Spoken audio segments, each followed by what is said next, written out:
without further ado, I want to introduce a friend of mine, a good friend of mine, Carlos Ibarra. And the reason that I asked Carlos is because I couldn't think of a better person than I know personally who just makes stuff happen. You know, he's someone who is constantly has about 5 projects going, and he's going to tell you about one of the most, he's probably going to tell you about more than one, but one of the most incredible was he was getting frustrated with like not having opportunities come to him, so he created out of nothing, basically, this incredible movie that I'm not going to steal your thunder about. And his story is something that is really inspiring. I'm really proud to, meet this guy, which I did at NYU when I was there, and I'm going to let him take over. So, Carlos, welcome, man. Awesome. Hey, guys. Thank you for having me. So originally I was going to show the trailer at the end, kind of talk to you about the whole process, but because of technology, we're just going to start it out with that, and then you'll have context as to some of the things that I'm talking about, right? The project is called Run, Carlos, Run, which is a docu-series. It's an 8-piece docu-series about me running across America and profiling the stories of Americans and what their American dreams are. My dream is to run, to see the country I call home, to hear the stories of my neighbors, to find a common goal. I am Carlos Ibarra, and my dream is to run across America. I've always been a runner. Yeah, so this has been a dream of yours. Yes. It's a way for me to be able to do the 2 things that I really, really love. So it's like we're combining filmmaking and running into this project. And this is your support team. And this is the support team. It's the camera. I want to do something big.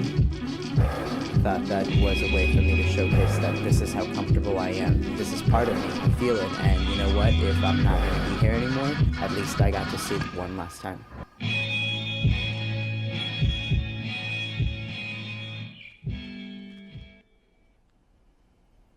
Cool. Oh, okay, let's stop that right there. Right, cool. Awesome. So that's... Thank you. Yep, so that's the project that I worked on. And I'm sure, like, right now I'll just start it off with, like, why you guys are here, right? Which I'm sure the biggest pressing question that you guys have is my idea worth pursuing, right? And you're like, how do I figure out what my idea is and what will attract people to come in, whether that's an investors or audience members to come and watch it. So for you guys, I'll tell you just a little bit about what my process was and how I went about making this project happen. And the first thing that I would say is, regardless of what your idea is, the first thing that you have to have is passion for it, right? You have to love it, because there's going to be ups and downs, and there's going to be a lot of downs more than there are going to be ups, to be real. And so you have to be willing to spend all those hours and spend all that time and to just keep digging over and over again, trying new things, seeing like what's working, what's not working, and really like generate the thing that it is that you want. Now, when I go about creating my own project, specifically for this project, this project came out a little bit of a frustration that I had with the entertainment industry. I had written a feature film, which was called Last Day, about a collegiate runner. And it did really well. It was accepted into Sundance, the Writers Lab. It was also, I took about 16, 17 meetings with different executives, producers, and I was hitting the same wall every time at the end. So I was like, what is it that I need to do? And one of their biggest things that they said is like, well, there's not a lot of buzz around you. Like, we don't know you in this industry as much, both as a content creator or as an actor or as a writer or as a producer. So you have to go and somehow generate that buzz for us, because you're writing a story about a minority. The lead character was a minority, and they're like, you're writing a story about a minority, and that's still like not interesting enough for us in the industry. So you have to go back and make sure that it pops and that we can make something out of it.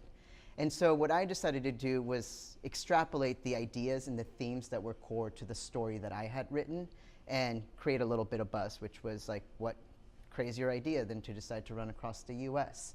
And so, I'm tossing and turning in my bed. It's like midnight, probably past midnight or whatnot. And I remember I just got up, turned on the computer, looked at a map, and was like, I'm here, and I have to get here. How many miles are that? And I was like, all right, it's about 3,000 miles. what are the number of days that I would need to be able to do it. And so I calculated that roughly I could do it between 75 and 80 days. So I was like, all right, that means that I would do about 35 to 45 miles every single day for 75 days nonstop. I was like, all right, it's a little crazy, but I have a running background. I've done it before, so definitely feasible. Like, you know, now I just have to go back and like regenerate this whole thing. So after I did all those calculations of exactly how long it would take me to go and do it, you know, I started assembling a team. And I needed a team that included both a coach and a counselor who would guide me in the mental and the physical components of actually running across the country. And then I had to like gather my team who would actually be going with me to film and create what would end up being the docuseries. Now, both of these things happened simultaneously. So I would run about 8 to 9 hours every day and then take about an hour and a half break for dinner, and then I would sit with my producers and my director, and we would discuss what the next steps were for the episodes that we would be airing, because we were trying to air everything simultaneously as we were doing this journey. So that was in a little bit like how the whole creation of the whole project came about, right? As we were creating these things, the main three things that I had to think about was, what is my customer need, right? Like, what my audience needs from this, and what is it that both my producers and the investors who are coming on board on this project, you know, what is it that they need, that they want, that would get them, and that would make them to become attracted to come and want to put their money and their time and their effort into my project. The second thing that I thought, you know, that I needed to create a language that responded to them and their needs, terminology that would create to that. So for this, right, so for producers and investors, it would be generated buzz. You know, there was no way that something like this wouldn't get press. There was no way that no big companies wouldn't become attached to a project like this, and it would raise all these different issues. You know, in the story, like how we told them, the biggest thing was this was a story not just about me, but it was about the Americans that encompass all of the US and their stories and their problems and their plights and the things that they're trying to work through, and this ongoing need that they want to believe that the American dream still exists and that they're still able to go and pursue, you know, their goals and their dreams that they have. So that was the way to do that. So I had to create, again, a language that spoke to them. And then I had to go back and also think about a language that spoke to my audience, right? So I'm dealing with two people. I'm dealing with the investors, and I'm also dealing with the audience for a film, you know, to come back. For people who have projects, right, it's the same products. It's the same thing, right? You have your investors who are involved in this, and then you also have the customers who you're trying to do. And you don't speak to your customer the same way that you speak to your investors or to the people that you're looking to become involved in the actual execution of your project. So we had to think about too, well, how are we going to generate this? So we decided for our audience, what we were going to do was a word of mouth. So rather than like doing crazy like social media, like publicity or whatnot, it's like we slowly just started telling people like, hey, did you hear about the crazy guy who's going to try to run across the US in this day? And people would be like, wait, what? Like, that's insane, you know? And then I'd be walking through like places, and people were like, oh, that's the guy. And they were like, oh shit. They're like, is it true? And I was like, yes. And then I would explain to them my plan, which for them convinced them, right? They were like, wait a minute, this guy actually knows what he's doing. Like, has a set plan. He has, you know, a way and an approach that he's going to go and do this. So I believe in him. And they would be like, do you have a website? Is there a way that I can keep in touch? Like, when do you take off on this journey? So that's how we started generating that buzz for ourselves. And we, you know, strategically had to time when we were going to go and do the ask for them, for our customers, not necessarily the investors, but the actual audience who would be watching this show. And so then lastly, you know, the other thing that you need to do is like, what is the problem that your product or your idea is trying to solve? Because that's the main thing as to why businesses exist, correct? Like, the point of a business is to help solve the problems that are in the industry or in the world. And if your product doesn't do that, then it's probably not gonna fail. You know, it's probably gonna fail, right? It's probably not gonna work out because there's already other people that are doing the same thing. And so how are you innovating it? How is yours different than what is already out there? And so for us, the way that I had to look at it, you know, in the industry in terms of producers and the actual entertainment industry, one of the biggest problems that they kept saying was there's a lack of minority content creators that are out there. I disagree with them. I think that there's a bunch of very, very talented content creators that are out there that are of minority backgrounds, right, that are not like a traditional white, individual or whatnot. And it's the thing like where you just have to put yourself in front of them and you have to bring these crazy ideas that they have never heard of. They're like, so wait a minute, you're physically going to be running and then you're also going to be creating a series simultaneously. How is that even possible? And do you think you can do it? And so for me, the answer was always yes, like, right, without any hesitation. Like the minute that you asked me, do you think you can do it? It'd be like, yes, because I couldn't stagger, I couldn't like stammer or be like, I don't know, maybe, you had to really like prove to them that it was something that you had thought out and more than anything that you believed in yourself. And that's when I talk about passion too, about what you want. You have to believe in your product, right? You have to be willing to go with it, because if you don't, how are you going to attract people to come to it? And that's one of the biggest things, that yes, passion is a huge component of it, but it's also passion with a true belief and willing to do the work that is needed to execute that project in itself. And so, yeah, so with this, like with Run Carlos Run, like I said, I talked a little bit about how it served like its individual needs. Now for an audience, right, what was the problem that I was solving for my audience? Again, I was providing this interactive experience of an individual that decided to run across the country and taking them with me on the journey. Our whole big thing was we used Instagram as a way to like let people see markers of where we were at, post little things so that way they could engage. We always made my information available so that people could ask me questions. People could be like, where are you at? Do you need a place to stay? Can I connect you with a friend? Can I go run with you? And you were like, sure, like if you can find me in Colorado, like that's perfect. And then also like providing the videos for them and then sharing these stories of all the Americans that we interviewed, and all the individuals to let them know that they're not alone, that there's people that are going through the similar situations, that are having similar experience, or that have similar dreams like them. And for them to be able to see that was a huge, it was a huge thing that just like reinvigorated their spirit and their soul. And so, we did this in 2015. I completed the journey on July 12th. And then that was in 2015. And up to now, I have still been generating a lot of success from it in terms of, universities invite me to go and present the project because they think it's something very important for their students to see. I'm currently redeveloping an entire series with both PBS and ITVS, which, they're looking to develop a full second series of this. I'm not going to be running across any other place. But we're really looking to profile different stories like this of individuals all over, whether it's the US or the world, and just share them with people. But they're really wanting to see like the same approach as to like what I did to see what they could do with that. And so, yeah, I think that that's a huge thing. The feature, right, that I started writing is also in development at the moment with a production company. So I really did like the stamp that I needed to do to come forward and, work with the industry. Most recently, I just helped develop the movie Ingrid Goes West, which came out this past summer. That was a very, very fun project. And again, it goes back to like right now I play this part where I'm actually the person who is greenlighting projects for the company that I work for. So a lot of the same questions that I had to ask myself as a content creator, I asked the people who come in to pitch to me. And so for me, I'm always looking at like, what's the drive? What's the passion? What's the thing that if I give you $1 million to, generate your idea, make your product happen, that is going to keep you going forward, right? That it's like if you hit an obstacle, if you hit a wall, that you're not going to stop. Because I don't want my money to just disappear. I want to see that my money goes. And even if it fails, right, what I want to know is like, okay, cool, it failed, but you know what? You kept going at it, you kept trying, you kept working hard, that you need an extra couple dollars, like let's figure out where we can get it because I see the work. I see that the passion and your determination to make this product succeed is there. And again, it's like if you've answered all those questions, right, what are your customers' needs, right? What is the language and the terminology that you need to have to be able to speak with both your investors and your audience and your customer?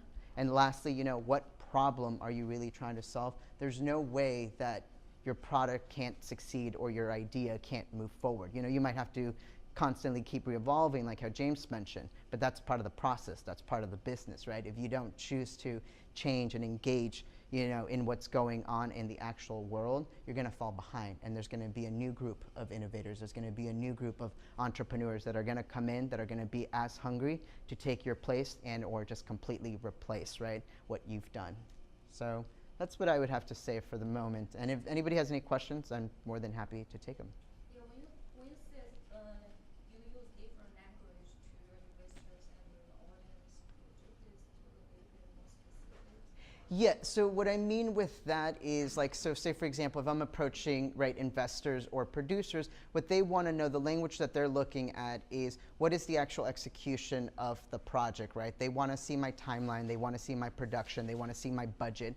Then they also want to see the metrics, right? Like, what audience members do you think you're going to engage? What groups are we bringing in? What kind of supporters do you have behind you? And what audience is this made for? So those are the things that when I'm talking to them, right? I'm using language that will speak to them. Like I'm telling them, oh, this will bring like the 18 to 35 demographic, right? This will bring an athletic community. This will bring, for me, one of my biggest sales pitch, especially to the running community, to the producers and investors, was the running community. I was like, the running community in 2015 was a community that was just on the verge of blowing up because Nike had done these huge running club programs and they were making running be super sexy, right? They were making everyone like, come run with us, you know, like we'll give you free oranges and like Gatorade and all this stuff and deck you out with all their gear. And so people were really like in tune to it. And so that was something that I was like, you want to be at the forefront of this. You want to get it before it becomes anything else. And the biggest thing, so ASICS was the sponsor for me on this company, for this run. So they provided all the shoes, they provided all the clothing, they provided a monetary stipend for me to be able to execute this. For them, their biggest thing, I was like, this is a human piece, right? This is a thing about like, this is the type of customer that buys your product. So for them, they're like, cool, it's not anything about our brand, it's not anything about what we do, it's about the type of customer that we want to have. And so that for them was the key word that they wanted to do, right? It wasn't about like, oh, it'll generate this much money, all this stuff. It was about the human connection that it would bring. And I was like, at the end, you're going to have marketing in place throughout this entire video series, right? Without it being overt. Like everything that we do is, you're seeing ASICS clothing because I happen to have been wearing it, right? Not because like it was forced on me, but it just happens to be there. And with us, we're not concerned with my director and my cinematographer, right? We're not concerned about the product being in place. We're concerned about what story are we trying to tell, what image are we focused on. But at the end of the day, ASICS gets this amazing project that is an hour and 20 minutes, you know, and they get to see exactly what's going on with it. And they get all these audience members that are tuned to it, right? Like how I said, the terminology, if I'm leaning to an audience member, right, it's about the interactivity. It's like, wouldn't you want to see some crazy guy decide to run across America and actually see the trials and tribulations that he's going through? You know, that in itself, people are in there, right? You're already stacked against the odds because, let's be honest, if somebody told you that they were going to run across the country, how many of you would be like, oh yeah, he's going to do it? Right? Not many. Like many people's question would be like, that's impossible. Like, how the hell are you going to do that? Like, what's the strategy? Like, you're going to get hurt. Like, have you thought about like cars and all this other damage that's going to happen to you? So for them, that gets them engaged to want to come in. So yeah, I'd like to be a part of it. I'd like to see it. And then in itself, they're seeing the visuals. And then when you talk to them, you're like, yeah, ASICS was one of the sponsors, you know, Stance, you know, Vita Coco, like all these like big brand companies are like, wait, I recognize those names. If they got behind you, must be worthwhile, right? Like you must be doing something right. And so that's what I mean like with like the term of like audience, right? Like for us, like our audience doesn't care about our metrics, like who we're posing it to, right? They care about the actual story. They care about what's going on and what they're gonna see. And that's what I mean like where you use different language and terminology for approaching people. So what was the point in your journey? You mentioned a lot about obstacles. What was the point where you were almost convinced you were going to fail or did fail, and then how did you overcome that? In terms of the project or the actual running? Well, it happened really early on. I mean, it was in Pennsylvania. You know, I had discussed, AAA was also one of my sponsors. They were one of the people that they made the route with me. So at the beginning, they were trying to keep me off highways and stuff like that because they wanted to guarantee the safety, so they were keeping me on surface roads. And so they took me through the Appalachian Trail. That was a huge component of it. And I did not know. I had never been to Pennsylvania. And so as I keep climbing this gigantic 10,000 elevation lookout mountain, you know, I'm like, this is it. Like, there's no way that I can do this, you know? And it's like people are coming to me, you know, and they're just like, what the heck are you doing, you know? But that was like a moment where I was like, I don't know that I can physically do it because my body was in so much pain. Like I had shin splints, you know, I was like, my diet wasn't keeping up to par because I was burning way more calories than I could possibly like have imagined, and I wasn't consuming the amount that I needed to. And so for me, that was like one of the moments, like physically and mentally too. I was like, what did I just get myself into? And again, to me, this was always a human piece, which again goes back to directed, that it was people who saw me on the road to that same day who were like, keep going, dude, don't give up, you know? And I was like, this is what it is, right? I have all these people who have invested, both companies, both individuals who are family, friends, complete strangers, my own investment into it, you know, that I was like, you're right, I can't. And so you just had to like trudge on. But I had to sit in that dark spot for like a good day to 2 days, you know, and go right in to be able to see like, well, what is the thing that I need to do? And I was like, okay, I need to become more adamant about my dietary diet. I also have to become more adamant about the way that I'm breaking this. And my team has to know that they have to be with me on the same schedule. If not, this isn't gonna work, which relates to communication. It's constantly about also being in communication with your investors, right? The people who are funding the project, but also your team, because when that starts to disappear too, that's when the project starts to go down, because everyone's kind of doing their own thing or assuming that things are getting done or assuming that they're doing the right thing and diverting it to different ways, right? And it's about the one main idea of what you're trying to do. So for this project, again, right, as a actual story, our main components were like the journey of actually making it across and then telling the stories of people that we met. So those were our main two things. Everything else was secondary. So, yeah. And what is the budget for this? What is the budget for this Sorry, what is that? budget? Oh, the budget. It sits a little bit over 100,000. Yeah. And Sorry. Yes. So, and the only reason why it sits a little bit over because there's still stuff that's happening with it as we're, you know, doing different negotiations with new companies, new partners, all of that kind of stuff. It changes, but the project itself, like from start to finish, was exactly $102,000. So, so, and that was because you had to feed a team. We had a crew of 7 people with us, you know, that covered a journey of 75 days. So I actually finished in 72 days. So we had some surplus budget, which was great. We were able to do a couple extra things to, you know, get this going. But that was our full budget from beginning to end. And could you please talk a little bit more about how you do the fundraising? Like how you get this investment and all this? How did I get, well, okay, I mean, that might be a different talk, right? But we can just very briefly like touch upon it. So, exactly, that's, so, but it's important. Yeah, it is good. So the way, because I knew that the budget was going to be right about $100,000, I had to be honest with it. It was like, how much do I truthfully think that I could generate, right? Myself, from crowdfunding, from investors, and from corporate sponsors. And so for me, I broke it down into 4 sections. So I was like, I could put 25,000 of my own. I can definitely get from crowdfunding $25,000. That's family, friends, strangers doing like massive, you know, crowdfunding campaigns. And then from corporate sponsors, I could accrue easily $25,000. And then from private investors, I would do the same thing. So that's how I came. So those were the goals, right? And what I did was like, okay, I already know that I have my 25,000 because that's my physical money that I had at that time for this specific project. So at least when I approached producers or investors, I already told them I already have this much in the bucket. So I don't have to tell them where it's coming from, right? I just have to tell them that I already have it in the bucket and that it's real money, that it's not soft money, it's actual money that's in the purse. And so that tells them, okay, cool, someone else already took that risk in you. Maybe it's not as risky, right? So then they go and they do that. And then the same thing with crowdfunding, right? There's a huge thing where if people see that your project is so close to coming to reality, they want to come in on it. You know, they want to do it. And so that's also what we wanted to do. So we took it one step at a time. Yeah, what return you get to all this? And we just want to make sure other people also experience that as well. Yeah. Love your enthusiasm. So you said what the return on all of this? Well, for me, the return has been, like how I said, you know, I did this in 2015. It's now 2017, and I'm still promoting this project. I'm still working on this project. I'm still getting called to go give talks, present this project at other people. You know, I've been hired as a development exec from an established company that really believes that I have an eye to be able to find products and projects that really pop and that are different than what the industry has seen. And so if you talk about that's the investment, right, for it. As an individual, the confidence that it's built in me is something that doesn't have a value on, right? It also presents a challenge because you're like, all right, if I did this, what can't I do, right? So that would be it. I have a question. Cool. Yeah.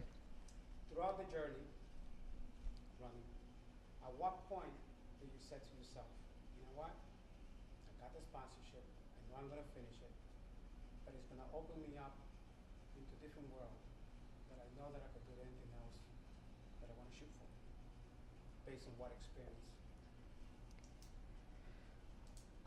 Well, I would say when I got to California, you know, it's like that, because until I got to that end, but I'll tell you a little story about even when I got to California, right? That was the goal. That was always like the journey and the mission. And unfortunately, before you get to California, you have to go through Arizona, which is like the Grand Canyon and the desert, and literally the desert in the middle of July. So we were hitting 110 degrees, 102. So it wasn't fun. And I don't know how many of you have ever been out in the desert there. There's nothing, right? It's like there's maybe one strip of town if you're lucky, and then it's just dirt everywhere. But it's a worthwhile experience. But for me, that was like the biggest thing like that when I got there. But once I crossed that line, for me, it was really more of a bittersweet because you're like, and now it's done. And what's next, right? Which is what we all talk about like as innovators or whatnot. That sometimes is like the biggest crutch that you fight and you struggle to achieve this one goal. And when you reach it, it's almost like, well, what happens now? And you go back to that almost like dark, nebulous spot where you're like, okay, like, and you have to pull yourself out of it. So for me, that was like the biggest thing. And I'll say like, because I couldn't I couldn't mentally be thinking about that thing. This was an experience for me. What I loved about it was that it forced me to be in the moment every single time. Like probably when I would finish running and I'd have to meet for production meetings and things like that was the time that I was brought back to reality. But other than that, it was this almost surreal experience, which is exactly like what it felt. When I finished, you would go back and look back at the map, and I was like, wait, did that happen? So, yeah. Cool. Two quick things. Were you live streaming while you were running? No, but we had a cameraman who would take pictures, and we would try to upstream things either through Instagram or through Vimeo. That was our main thing. Vimeo is what we use to put up the videos. We thought about it, but for me to physically have ran with a camera like a GoPro was just not ideal. Like the physical placement of it, like the wearing of it was just like a huge thing. I normally, when I run, don't run really with anything. For this specific journey, I had to like run with like a pouch, like a fanny pouch that had like a walkie-talkie because I had to be able to communicate with my team. I had to carry like extra packages of toilet paper and like juices and like just protein things so that way if my body depleted or anything, I could go back and use that as fuel. But it was something that we thought about. It was something that production really pushed for. It was something that the company also pushed for. But then again, you had to go back and tell them like, this is what I need to do to be able to make it happen. Yeah. And then you had a second question real quick? The second one was, so between like when you initially had the idea in the middle of the night to do something crazy and run across the country and when you first started the run, how long did that take? So the whole process from the project, from when it started to actually being executed, was exactly a year. Okay. So I took off in April 29th was when I took off to start running. We started generating the idea way back. So like in the summer, almost right before that happened. So yeah, so it was about a year.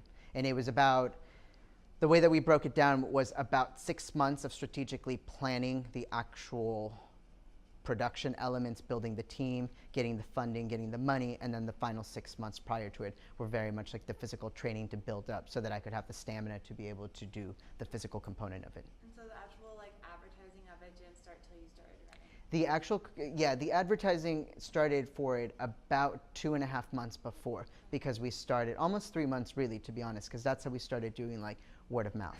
And like how I said, like when you tell someone that you're going to do something really big, like unfortunately as human beings, right, we're really bad at keeping secrets. So I told some of my best friends, and it was like, don't tell anyone. But of course they go and they start telling people, and it started to spread through a lot of the people that were there. And that's how, like, I'd show up to work and people would be like, what? And I was like, dang it, you weren't supposed to tell yet. But it helped create that. So it was about 3 months of just word of buzz. And as if anyone knows, the best advertisement is people and actual human, like, right, recommendations. So if you get people to talk about you and talk about your project, you've got something good going on too. And did you do any kind of like interviews or anything like that to promote it? Yes, yes, we did a bunch, yeah. And so we did a lot of, for us, we also knew when the project was going on, I didn't want to be stopped too much along the way with interviews, so we would purposely tell the interviewers that it would have to happen after we finished. And so a lot of our press and our interviews came right after. So, yeah, but cool. Okay, awesome. Cool. So this is clearly like a huge passion project for you and something that you were really personally invested in beforehand. And so how would you say that kind of the underlying intentions of why you wanted to put in all of this work to make this happen and see it through? Do you what do you still see kind of those same things in the work that you're doing today? And I guess how do those two things, how has it translated, how has it evolved into the projects you're working on today, and what does that look like now? Yeah, so what I would say is, again, right, I have to look at and the film and TV industry is very unique because there's some different parameters than it follows in like traditional like businesses. I mean, you still have to follow the same rules. When you get down to it, it still operates as a business, but it has, because there's the creative element, right? That's part of it. But then you actually have to look at the business, like, is it gonna generate revenue, right? Is it gonna put our company at a bigger name or whatnot? For me, the biggest problem that I said, like how I mentioned, was that they were saying that there was a lack of minority content creators that was in there. And I think by doing something like this, we've already been seeing that there has been a blow up where people are starting to trust individuals that are minorities, that are sharing these different stories that come from a different lens, that come from a different point of view. And so, yes, I would say, was it worthwhile? Absolutely. It's like how I said, like right now I'm filtering these scripts that come to me, and I'm the one who gets to make those decisions. And so for me, I'm still looking at it from this lens of like, this was my life experience. These are the things that I see, and these are the stories that I want to tell because of X, Y, and Z. So yes, so totally worth it. Cool. All right. So with that, guys, I'd love to thank Carlos. And before we do that, we're going to take a quick 5-minute break, but to stay on schedule, we'll really need to be back at exactly 2:10, which is actually about 7 minutes or 6 minutes.